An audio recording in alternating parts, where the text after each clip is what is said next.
the Cavite Mutiny.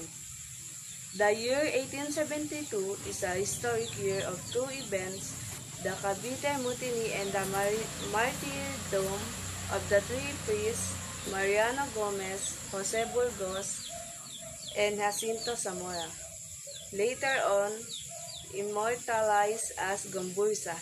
These events are very important milestones in Philippine history and have caused ripples throughout time, directly influencing the decisive events of the Philippine Revolution toward the end of the century. Ang Cavite Mutiny noong 1872 ay isang mahalagang pangyayari sa kasaysayan ng Pilipinas. Dalawang malaking kaganapan ang naganap sa taong ito. Ang pag-aklas ng mga kawal at paggagawa sa Cavite at ang pagpatay o pagmartir sa tatlong paring Pilipino na sina Mariano Gomez, Jose Burgos at Jacinto Zamora na mas kilala bilang Gomburza. Hello everyone, I am Jade Amar Rohel from PSHM 1C. Spanish accounts of the Cavite Mutiny, the documentation of Spanish historian Jose Montero y Vidal centered on how the event was an attempt in overthrowing the Spanish government in the Philippines. Although regarded as a historian, his account of the mutiny was criticized as woefully biased and rabid for a scholar.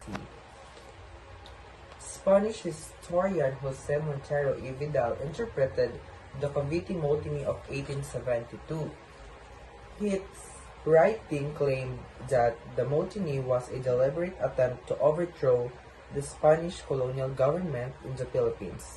However, many scholars criticized his account for being highly biased or exaggerated and overly hostile, making it unreliable as a historical source.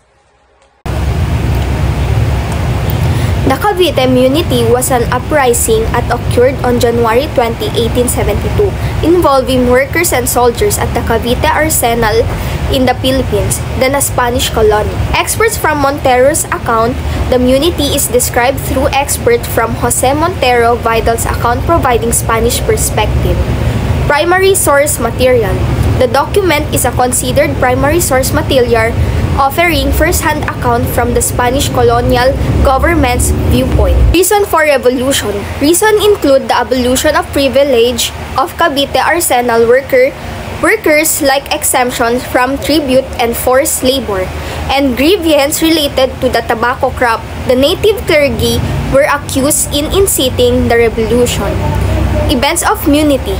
The Caviteños mistook fireworks as a signal to attack, leading to the seizure of the arsenal and subsequent aftermath.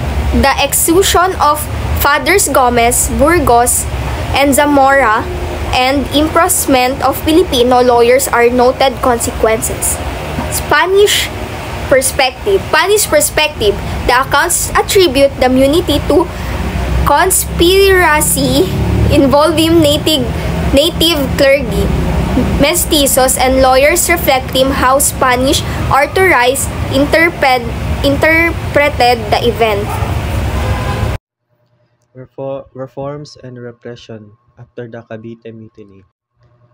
Number 1. Tariff adjustment, streamlining and potentially lowering tariffs to encourage trade and increase government revenue. Number 2.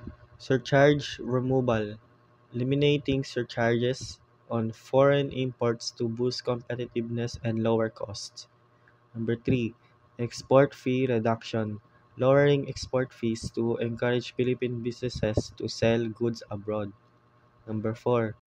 Foreigner privilege, allowing foreign residency, real estate purchase with exemption, freedom of worship, and operation of commercial transport under the Spanish flag to stimulate investment and economic growth. Number 5. Advisory Council, establishing a council to advise the Minister of Overseas Affairs on necessary reforms. Number 6. Education changes, improving the quality and accessibility of primary and secondary education. Number 7, Civil Administration Institute, creating a stable civil service by establishing an institute to reduce disruption from ministry changes. Number 8, Direct Tax System Study, reviewing the direct tax system for fairness and efficiency. Number 9, Tobacco Monopoly Abolition, ending the tobacco monopoly to stimulate the local economy and improve farmers' livelihoods. General Izquierdo's arrival in Manila marked an end to reforms and an increase in tension between Filipino clerics and friars.